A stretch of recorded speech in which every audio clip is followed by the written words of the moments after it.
கர்த்தருடைய நாமம் மகிமைப்படுவதாக. இன்றைய நாளிலும் கர்த்தருடைய வார்த்தைக்காக என்னாகமம் 14ஆம் அதிகாரம் 20ஆம் வசனம். அப்பொழுது கர்த்தர், உன் வார்த்தையின்படியே மன்னித்தேன். சர்வ வல்லமையுள்ள தேவன் மன்னித்தேன் என்று சொல்லுகிறார். எதை ஆண்டவர் மன்னித்தார்? ஒருவனிடத்தில் தான் இதை சொல்லுகிறார். உன் வார்த்தையின்படியே மன்னித்தேன். அப்போ ஒருவனுடைய வேண்டுதல் ஆண்டவருக்கு அவ்வளவு பிரியமாக இருந்திருக்குது. அந்த வேண்டின நபருடைய முகத்தை பார்த்து, அவனுடைய இருதயத்தின் வியாகுலத்தை பார்த்து ஆண்டவர் உன் வார்த்தையின்படியே மன்னித்தேன் என்றார். யாரை மன்னித்தார்? அதுதான் இன்றைக்கு தியானத்துக்கு எடுத்துக்கொள்ள போகிறோம். என்னாகமம் 14ஆம் அதிகாரம் குறிப்பாக எதை குறிக்கிறது அப்படி என்றால், இஸ்ரவேல் ஜனங்கள் அடிமைத்தன தேசமாகிய எகிப்திலிருந்து தேவன் அவர்களை பொன்னோடும் பொருளோடும் புறப்பட செய்து செங்கடலை பிளந்து நடத்தி வந்து வனாந்தரத்திலே அவர்களுக்கு காடைகளையும் வான தூதர்கள் சாப்பிடுகிற மன்னாவையும் கொடுத்து அவர்களை போஷித்து அன்பின் கட்டளைகளை கற்றுக் கொடுத்தார். அதுபோல இஸ்ரவேல் ஜனங்கள் கேட்டும் கேட்காமலும் நடந்த வேளைகளிலே தன் சொந்த ஜனமாக இஸ்ரவேல் ஜனங்களை தேவன் அடித்தார், திருத்தினார்.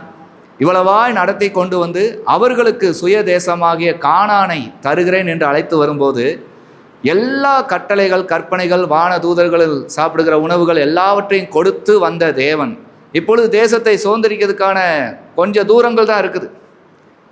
ஒரு குறிப்பிட்ட காலங்களில் இந்த தேசத்தை சுதந்திரிக்க போகிறாங்க. அப்படிப்பட்ட சூழ்நிலையில் அருமையான மோசே இஸ்ரவேலின் 12 பேரை தேர்ந்தெடுத்து அவர்களை வேவு பார்க்கும்படியாய், கானான் தேசத்தை வேவு பார்க்கும்படியாய் அனுப்புகிறார்.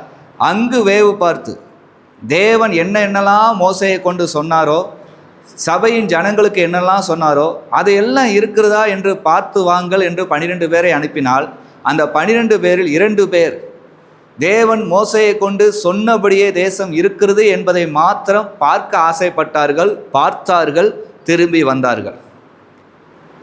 மீதம் 10 பேர் எப்பொழுதுமே இந்த புரணி பேசுகிற வேலை, புறங்கூறுகிற வேலைகளாய் உரியவர்கள், இருக்கிறதை விட்டுவிட்டு இல்லாததை சிந்திக்கிறவர்கள். அப்படியாகவே அவர்கள் சிந்திக்கிறார்கள். தேவன் நடத்தி வந்த இந்த அன்பின் ஜனங்கள் இந்த 40 வருட காலங்களாய் பார்க்காத யுத்தம் இல்லை, பார்க்காத பெரிய பெரிய தேசங்களுடைய குடிகள் அல்ல, அங்கு இருக்கிற சேனைகள் எல்லாவற்றையும் பார்த்து பழகிருக்காங்க. இவளெல்லாம் பார்த்து பழகினவங்களுக்கு இப்போ ஆண்டவர் பயிற்றுறது கானான் தேசத்தை பார்த்துட்டு வானா 2 பேர் தேவன் சொன்னபடியே பார்த்து திரும்பி வருகிறாங்க.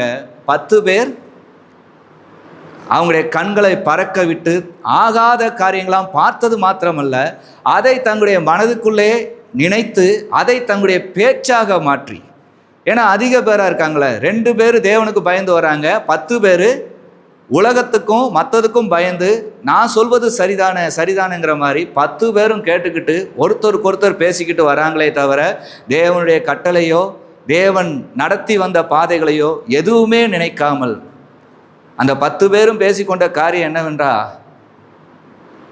ஆண்டவர் கொடுக்கிற தேசம் நல்ல தேசமாக இருந்தாலும் அங்கு இருக்கிற ஜனங்கள் கொடியவர்களாக இருக்கிறாங்க, அவர்களை மேற்கொள்ள எங்களால் முடியாது என்கிற பயந்தவர்களாய் வருகிறார்கள்.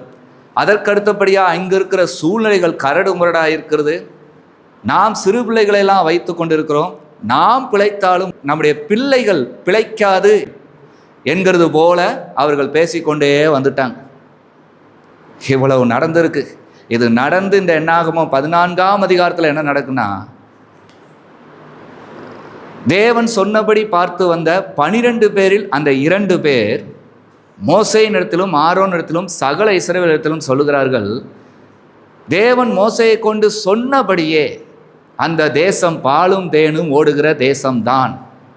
கர்த்தர் நம்மோடு மாத்திரம் இருப்பாரானால் அந்த தேசத்தை நாம் பிடித்து கொள்வோம் என்றார்கள்.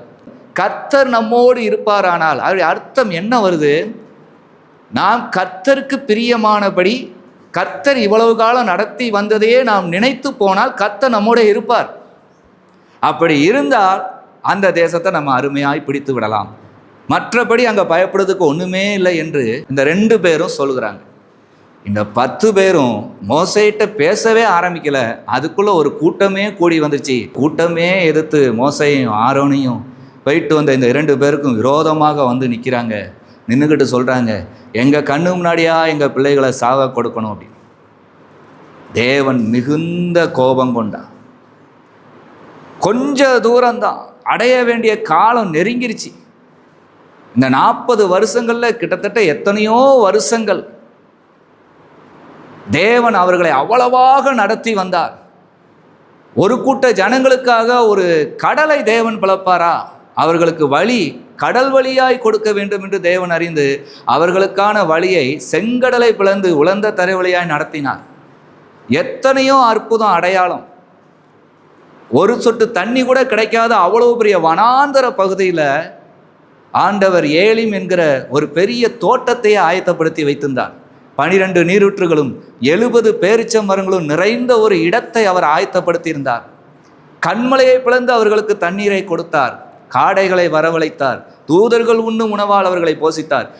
எத்தனையோ வேலைகளை காத்து வந்த தேவனை அவர்கள் மறந்துவிட்டு எத்தனையோ தேசங்களை தேவன் பிடித்து கொள்ள அவர்களுக்கு பலன் தந்தார். எமோரியர், எபூசியர், கிர்காசியர், பாசானின் தேசம் போன்ற எல்லா தேசங்களையும் பிடித்து கொள்ள பலன் தந்தார். எல்லாவற்றையும் இப்போ மறந்து இந்த 10 பேரும் பேசின பேச்சில் இந்த ஒரு கூட்டம் எல்லாம் சோர்ந்து மோசேக்கு விரோதமாய் பேச ஆரம்பிச்சிட்டாங்க.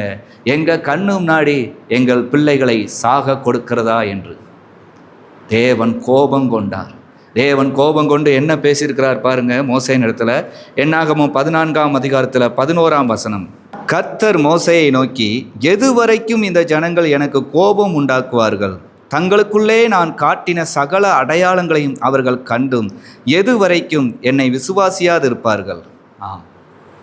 கர்த்தர் சொல்லுகிறார், எதுவரைக்கும் இந்த ஜனம் என்னை கோபம் ஊட்டும்?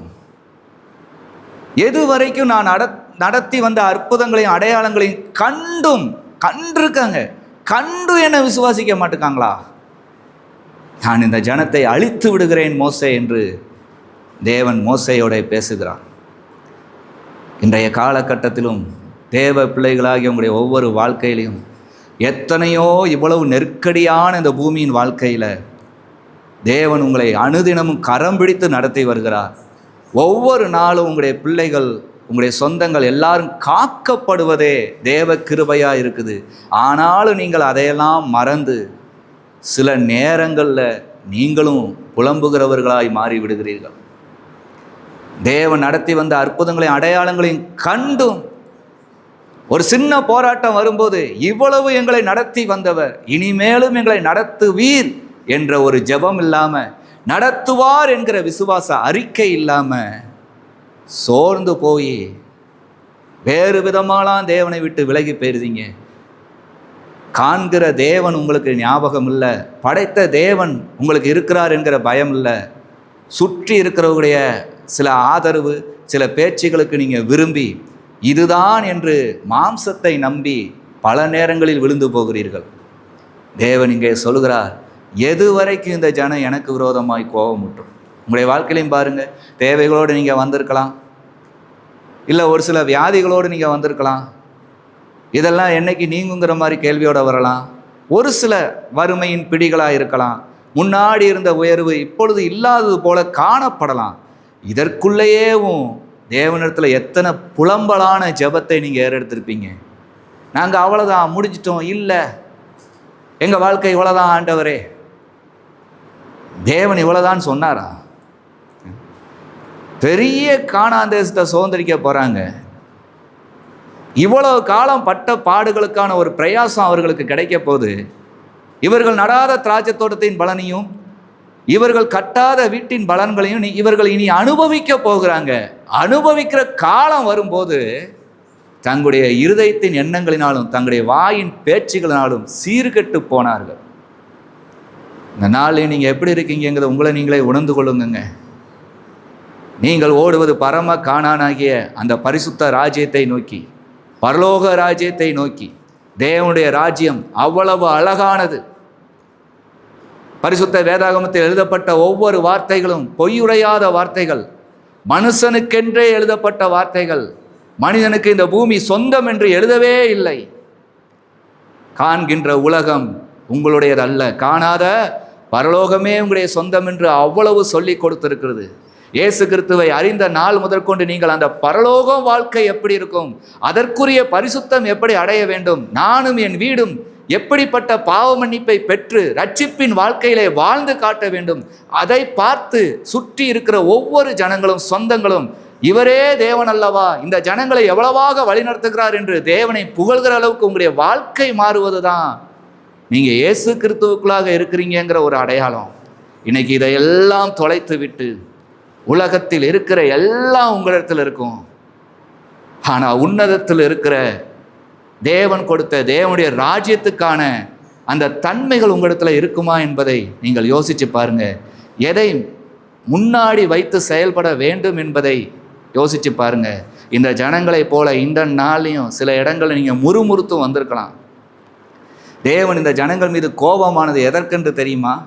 5 காரியங்களை இவர்கள் செய்து விட்டார்கள். ஒரு தேசத்தை பார்த்துக்கொண்டு 10 பேருக்குள்ள பேசின அந்த பேச்சு எல்லாருக்குள்ளேயும் பரவி இவர்கள் வளர்ந்த 5 விதமான தன்மைகளை விட்டு ஒரு இமைப்பொழுது ஒரு நொடியில் தங்களுடைய எண்ணங்களையும் தங்களுடைய பேச்சுகளினாலையும் மொத்த கூட்டமும் 5 காரியங்களை கீழே இறங்கி மீண்டும் கடந்து வந்த வாழ்க்கையின் பழைய பாவத்துக்கே பயிற்சி. எப்படிலாம் கடந்தது என்பதை நாம் பார்ப்போமானால், என்னாகமம் 14:1 வாசிங்க. அப்பொழுது சபையார் எல்லாரும் கூக்குரலிட்டு புலம்பினார்கள். ஜனங்கள் அன்று ரா முழுதும் அழுது கொண்டிருந்தார்கள். புலம்பினார்கள், அழுதார்கள். அடுத்து என்னது? 2 முறுமுறுத்தார்கள், செத்து போனால் நலமா இருக்கும் என்று வாயினாலே அறிக்கையிட்டார்கள். அடுத்தபடியாக என்னாகமம் 14:4 எகிப்துக்கு திரும்பி போவோம் வாருங்கள் என்றார்கள். மீண்டும் பழைய எங்க ஆரம்பிச்சதோ அதே இடம், அதே பாவம், அதே தன்மை, அதே அடிமைத்தனத்துக்கு போவோம் வாருங்கள் என்று கூட்டம் சேர்க்க ஆரம்பித்து விட்டார்கள். அன்பானவர்களை ரொம்ப யோசிச்சு பாருங்க. உங்களுடைய வாழ்க்கையிலையும் சில நேரங்கள் போராட்டம் வரும்போது ஜெபிக்கிறீங்கன்னே உங்களை நீங்களே நினச்சிக்கிடுவீங்க. ஜெபிக்கிறப்போ சில புலம்பல் வரும், இல்லைன்னு சொல்ல முடியாது. அழுகை வரும். ஆண்டவரே எனக்கு இப்படி தேவைகள் இருக்குதே, என் வீட்டில் இப்படி நெருக்கடி இருக்குதேன்னு நினச்சி அழுகை வரும். என் வியாதி இப்படி நீங்க மாட்டுக்கேன்னு அழுகை வரும், இல்லைன்னு சொல்ல முடியாது.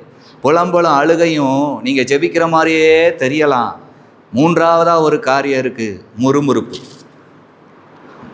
உண்மையாக ஜெபிக்கிறவங்களுக்கு புலம்பலும் அழுகையும் கூட வரும். ஆனால் 3வதாக என்ன வரணும் தெரியுமா? அவர் நடத்தி வந்த பாதைகளினுடைய ஞாபகம் வரணும். இவ்வளவு நடத்தி வந்தாருன்னு. ஏற்கனவே ஏற்பட்ட உங்களுடைய வாழ்க்கையில் ஏற்பட்ட ஒரு வியாதினால் என்றோ செத்து விடுமோன்னு பயந்தவங்க தான் நீங்கள். ஆனால் அதிலிருந்து தூக்கி நடத்தி வந்து எத்தனையோ வருடங்கள் ஆயிடுச்சே, அதை நினச்சி பார்த்துருக்கீங்களா? இன்றைக்கு செத்துருவோமோன்னு ஆண்டவரே முறுமுறுத்துருவீங்க. எப்படி இவர்கள் முறுமுறுத்தாங்க? மோசேயும் ஆரோனையும் முறுமுறுத்தாங்க. அது அர்த்தம் என்ன?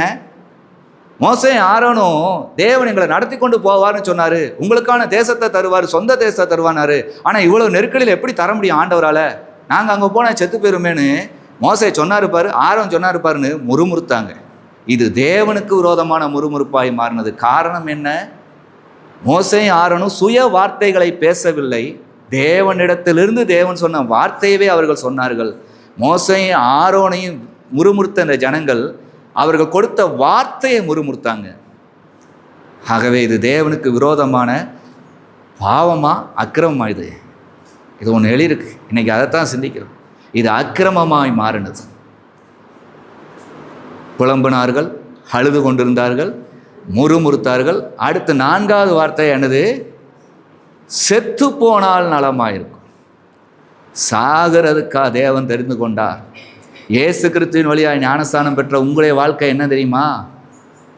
சாவே வருகிறதா இருந்தாலும் என் தேவன் சொன்னபடி என்னை அழைக்க வருவார், என்னை உயிர்ப்பிப்பார் என்கிற அடையாளம் இருக்குது. அவரை விசுவாசிக்கிறவன் மரித்தாலும் பிழைப்பான் என்று எழுதியிருக்கிறது. ஆண்டவரே, விசுவாசத்தினால் நீதிமான் பிழைப்பான் என்று சொல்லிருக்கிறீர். என்னை எப்படியாவது பிழைக்க பண்ணி உடைய ராஜ்யத்திலே நிறுத்துவீர் என்கிற விசுவாசம் தான் இருக்கணும். செத்து போனால் நலமாக இருக்கும், செத்து போனால் நலமாக இருக்கும், அவ்வளவுதான். தேவனுக்கு பிரியமில்லாத வார்த்தை. சின்ன சின்ன காரியங்களை கூட இன்று தேவ பிள்ளைகள் நீங்கள் எவ்வளவு தூரம் அந்த வார்த்தையை பயன்படுத்துறீங்கன்னு பாருங்கள். செத்து போயிடுவோனோன்னு நினச்சேன் கூட சொல்ல மாட்டீங்க, அந்த வேகத்தில் சொல்லிடுது. இதுக்கு பதிலாக வாழ்ந்த என்ன லாபம், செத்து போன நலமாக இருக்கும். கிறிஸ்தவன் சாவை பற்றி பேசலாமா? என்னைக்குனாலும் சாவு தேடி வரும், மாற்றமே இல்லை, தேடி வரும். அந்த நாள் தான் நம்முடைய ஆதாயம். ஜீவனோடு நிற்போம் ஆண்டவர்கிட்ட. நம்மளை ஆண்டவர் உயிர்ப்பிப்பார். இந்த பாவ உலகிலிருந்து ஒரு பாவ மன்னிப்பின் மீட்பை பெற்று வாழக்கூடிய வாழ்க்கையில் நம்மளை உயிர்ப்பித்தவர் அந்த பரலோக வாழ்க்கைக்கு நம்மளை உயிர்ப்பிக்காமையா விட்டுருவாரு அப்படிங்கதாங்க விசுவாசம். என்னானாலும் சரி, வேதவசனம் சொல்லுகிறது, மரணமே நெருங்கிடதா இருந்தாலும் தங்கள் ஜீவனையும் பாராமல் ஆட்டுக்குட்டியானுடைய இரத்தத்திற்காய் சாட்சியின் வசனத்திற்காய் சாட்சியாய் நின்றவர்கள் இந்த பரிசுத்த வேதாகமத்திலே உண்டு. இரத்த சாட்சிகளாய் மரித்தவர்களும் உண்டு. மனம் திரும்புதலை வாழ்க்கையாய் வைத்து பழகுங்க. இந்த ஜனங்களும் செத்து போனால் நலமா இருக்கும் என்று சொன்ன வார்த்தை, ஊழியனுக்கு விரோதமாய் முறுமுறுத்த வார்த்தை, தேவனுக்கு பிரியமே இல்லை. இந்த நான்கையும் செஞ்சு கடைசியாக என்ன ஆயிடுச்சு? எகிப்துக்கு போவோம் பாருங்க. மீண்டும் அந்த அடிமைத்தனத்துக்கு, மீண்டும் அந்த பழைய பாவ பழக்க வழக்கத்திற்கு, மீண்டும் அந்த அடிமைத்தனத்தின் உணவாகிய அந்த பாவத்தின் ருசிக்கு போவோம் என்று அதை நினைத்து இச்சித்து வாயின் வார்த்தையினால் அறிக்கையிடுகிறார்கள். இந்த ஐந்தையும் அவர்கள் செய்தது மித்தமாய் தேவனுடைய பார்வையில் அக்கிரமமாய் போய் நின்றது.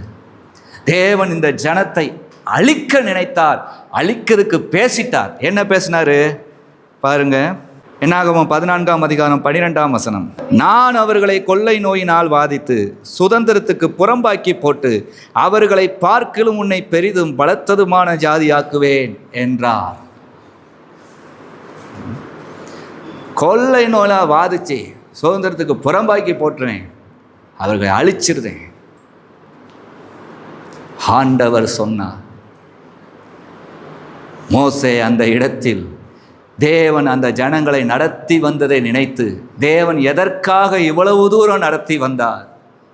இந்த ஜனங்களின் வழியாய் தேவனுடைய நாமம் மகிமைப்படணும் என்று அல்லவா என்று தேவன் மீது கொண்ட நேசத்தின் மித்தமாய், தேவன் இந்த ஜனங்களின் மீது வைத்த நேசத்தினால் நடத்தினது நிமித்தமாய் ஆண்டவரை நோக்கி முறையிடுகிறார், கெஞ்சுகிறார். ஆண்டவரே, இந்த ஜனங்களை இவ்வளவு தூரம் செங்கடலை பிளந்து இவ்வளவு தூரம் அதிசயங்களை செய்து அற்புதங்களை செய்து நடத்தி வந்தீரே, இவர்களை இன்று நீர் இந்த ஒரு காரியத்துக்காக அழிப்பீரானால் சுற்றி இருக்கிற ஒவ்வொருத்தரும் உண்மை அல்லவா தூசிப்பார்கள் என்று. ஆண்டவரே, உங்க நாம மகிமைப்படணும், உங்க நாம மகிமைப்படணும் என்று வேண்டின வேண்டுதலை பாருங்க. 15ஆம் வசனம். ஒரே மனிதனை கொல்கிறது போல இந்த ஜனங்களை எல்லாம் நீர் கொள்வீரானால் அப்பொழுது உம்முடைய கீர்த்தியை கேட்டிருக்கும் புறஜாதியார் கர்த்தர் அந்த ஜனங்களுக்கு கொடுப்போம் என்று ஆணையிட்டிருந்த தேசத்திலே அவர்களை கொண்டு போய் விடக்கூடாதே போனபடியினால் அவர்களை வனாந்தரத்திலே கொன்று போட்டார் என்பார்களே. மோசே தேவனுடைய அன்பை நினைத்து வேண்டினான்.